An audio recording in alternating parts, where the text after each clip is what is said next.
India news కి స్వాగతం. నా పేరు మోనిక. ఇటీవల కొంతమంది ముదిరాజులమని చెప్పుకుంటూ మంత్రి ముదిరాజులను కించపరిచేలా వ్యాఖ్యలు చేస్తారని మంత్రిపై తీవ్ర స్థాయి విమర్శలకు దిగిన విషయం తెలిసిందే. ఈ నేపథ్యంలో ముదిరాజు మహాసభ నాయకులు మంగళవారం జిల్లా కేంద్రంలోని ఆర్ఎన్బి అతిథి గృహంలో మీడియా సమావేశం నిర్వహించారు. ఈ సందర్భంగా మున్సిపల్ వైస్ చైర్మన్ తాటి గణేష్ మాట్లాడుతూ పాలమూరు రాబిన్హుడ్ పండుగ సాయన్న చరిత్రను వెలుగులోకి తీసుకురావాలని, ఎమ్మెల్యేగా ఉన్నప్పుడే పండుగ సాయన్న సమాధిని ఆధునీకరించేందుకు 10 లక్షల రూపాయలు మంజూరు చేశారన్నారు. మంత్రి శ్రీనివాస్ గౌడ్ ఏ ఒక్క కులానికో చెందిన వ్యక్తి కాదని, ఆయన తెలంగాణ ఉద్యమ నేత అని అన్నారు. కొంతమంది ముద్రాజులమని చెప్పుకుంటూ శ్రీనివాస్ గౌడ్ పై తమ స్థాయికి తగని వ్యాఖ్యలు చేస్తున్నారని, ఇది పునరావృతమైతే ఉపేక్షించేది లేదన్నారు. ముద్రాజ్ కులం అంటే ఏ ఒక్కరి అబ్బసొత్తు కాదు, కొన్ని లక్షల జాతులది. అదేవిధంగా బీసీ నాయకుడైన మంత్రి శ్రీనివాస్ గౌడ్ కొందరు అవకాశవాదులు కులాన్ని అడ్డుపెట్టుకుంటూ కులం మధ్య చిచ్చు పెడుతూ అనుచిత వ్యాఖ్యలు చేస్తున్నారు.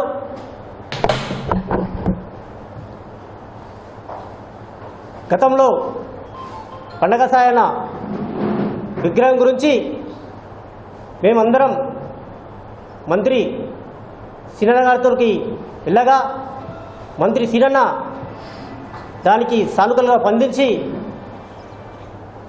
బాబు ఎక్కడ పెడతారని అడిగితే మేము బోయపల్లి గేట్ దగ్గర పండగ సాయన విగ్రహాన్ని ఏర్పాటు చేయాలని అనుకున్నాం.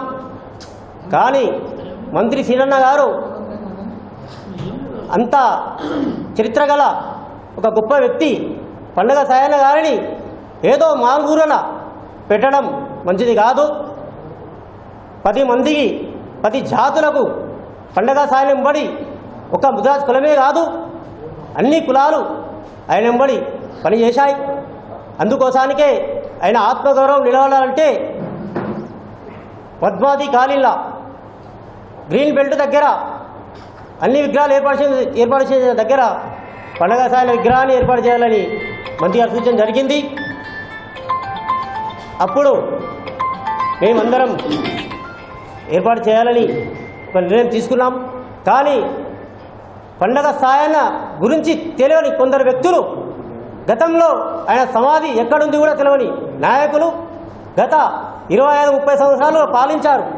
కానీ ఏనాడు పండగ సాయన సమాధి రోజు కూడా తెలియదు వాళ్ళకు. మన మంత్రి సీనన్న గారు ఆనాడు ఎమ్మెల్యే ఉన్నప్పుడు వీరనపేటలో సంచరిస్తుంటే అక్కడ ఒక జాతి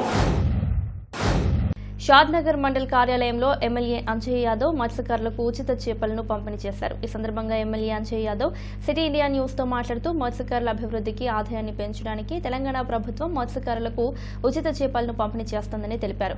మత్స్య సంపద మత్స్యకారులకు ఆర్థిక సంపదతో పాటు వృత్తి సంపదనివ్వడమే లక్ష్యంగా పనిచేస్తున్నామన్నారు. ఉచిత చేప పిల్లల పథకం మత్స్యకారులతో పాటు తెలంగాణ ప్రజలు స్వాగతిస్తున్నారని, ముఖ్యమంత్రి కేసీఆర్ ఎంతో దూరదృష్టితో ఈ పథకాన్ని ప్రవేశపెట్టారని పేర్కొన్నారు. ఈ కార్యక్రమంలో టీఆర్ఎస్ కార్యదర్శి Ande Babiya, municipal chairman Narendra, vice chairman nitrogen తదితరులు పాల్గొన్నారు. ప్రభుత్వమే ఫ్రీగా చేపలను తెచ్చిస్తుంది.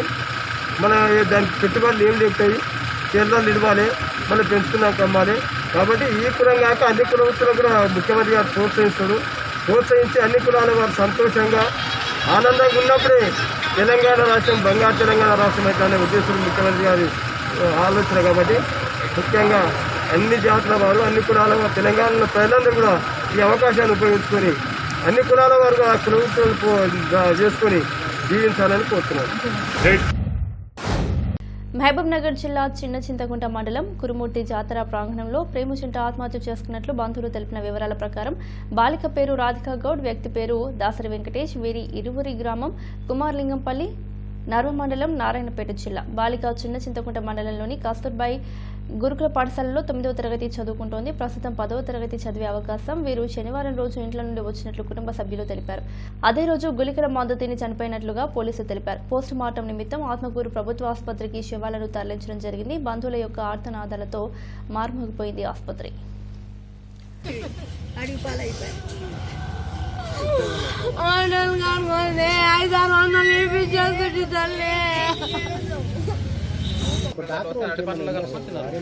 అరటి పనులు వేసుకొని అరటి పనులు కలుపుకొని తిన్నారా, మళ్ళీ తిని అరటి పనులు తిన్నారా తెలియదు. రంగారెడ్డి జిల్లా షాద్నగర్ నియోజకవర్గం చౌదర్గూడ మండల కేంద్రంలో టీఆర్ఎస్ ప్రభుత్వం మాటల మాయల గారడిని ఆపి ఎల్ఆర్ఎస్ రద్దు చేయాలని అలాగే పేద ప్రజలను ఇచ్చిన హామీలను నెరవేర్చాలని చౌదర్గూడ బీజేపీ పార్టీ మండల అధ్యక్షుడు కోడేరు శ్రీనివాస్ ఆధ్వర్యంలో అసెంబ్లీ ముట్టడికి బయలుదేరిన బీజేపీ పార్టీ నాయకులు కూర్మయ్య, మధుప్రకాష్, పండు, మల్లేష్లను అసెంబ్లీ ముట్టడికి వెళ్లనివ్వకుండా ముందస్తుగానే చౌదర్గూడ పోలీసులు అరెస్ట్ చేసి స్టేషన్కి తరలించారు. ఈ సందర్భంగా పార్టీ అధ్యక్షుడు మాట్లాడుతూ ఇలా అరెస్టులు చేయడం వల్ల మా ఉద్యమాలు ఆగవని, ఎల్ఆర్ఎస్, బీఆర్ఎస్ పేర్లతో పేద ప్రజలను పట్టిపీడిస్తున్న కేసీఆర్ ప్రభుత్వం మొండి వైఖరిని మానుకొని ప్రజలకు ఇచ్చిన హామీలను నెరవేర్చే దిశగా ప్రభుత్వం పనిచేయాలని, లేని ఎడల రాబోయే కాలంలో ప్రజల నుండి తీవ్ర పరిణామాలను ఎదుర్కోవాల్సి వస్తుందని హెచ్చరించారు. ఈ అరెస్టుల్లో చౌదర్గూడ బీజేపీ మండల అధ్యక్షుడు కోనేరు శ్రీనివాస్, కూర్మయ్య, మధుప్రకాష్, పండు, మల్లేష్ తదితరులు ఉన్నారు.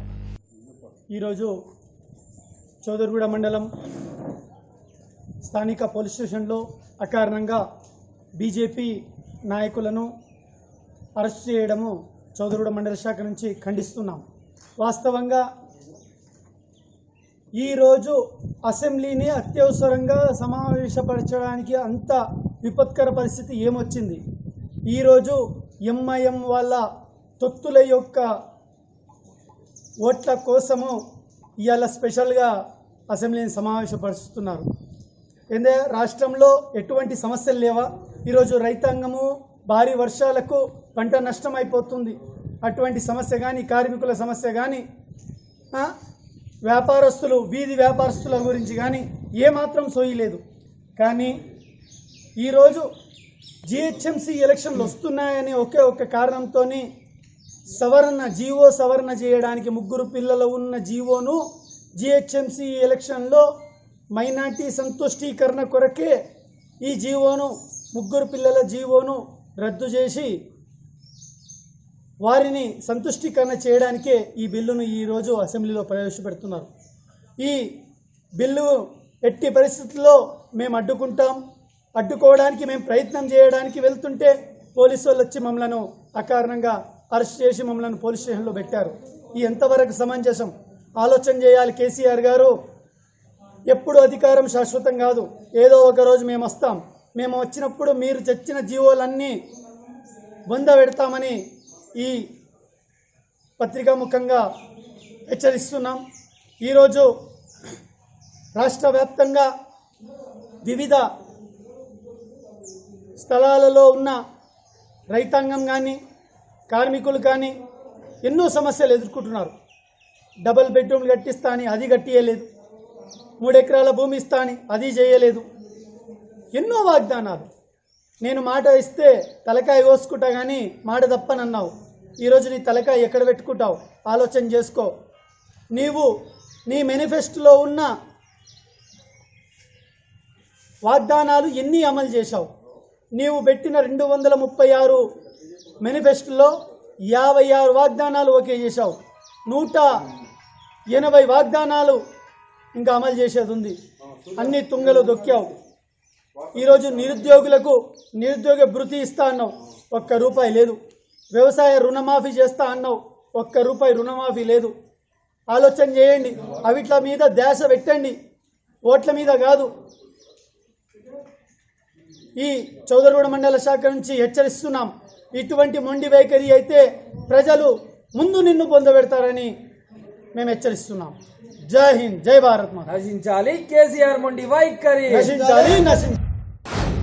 వికారాబాద్ జిల్లా మాశక్తి థియేటర్ మెయిన్ రోడ్ నుండి ఆలంపల్లి వెళ్లే దారిలో కోహినూర్ లేడీస్ ఎంపోరియం పైన మోమిన్ కలాంకు చెందిన శ్రీనివాస్ రెడ్డి గారి ఇంట్లో భారీ చోరీ జరిగింది. 20 తులాల బంగారం, ₹1,00,000 నగదు దొంగలు ఎత్తుకెళ్లినట్లు శ్రీనివాస్ రెడ్డి పోలీసులకు సమాచారం ఇవ్వగా దర్యాప్తు చేస్తున్న పోలీసులు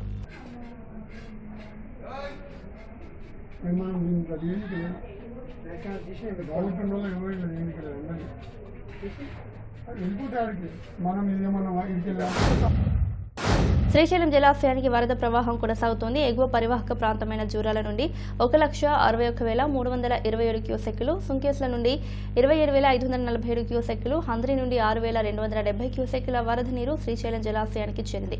దాంతో 8 క్రాస్ట్ గేట్లు 10 అడుగుల మేర ఎత్తి 2,24,232 క్యూసెక్కుల వరద నీరు దిగువన ఉన్న నాగార్జున సాగర్ కు విడుదల చేస్తున్నారు.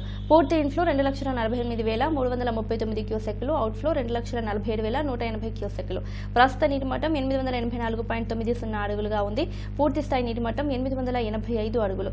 ఆంధ్రప్రదేశ్ భూగర్భ జల విద్యుత్ కేంద్రంలో 7 జనరేటర్ల ద్వారా ముమ్మరంగా విద్యుత్ ఉత్పత్తి చేస్తున్నారు.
కవి బులెటిన్ అప్డేట్స్ మరో బులెటిన్లో మళ్ళీ కలుద్దాం.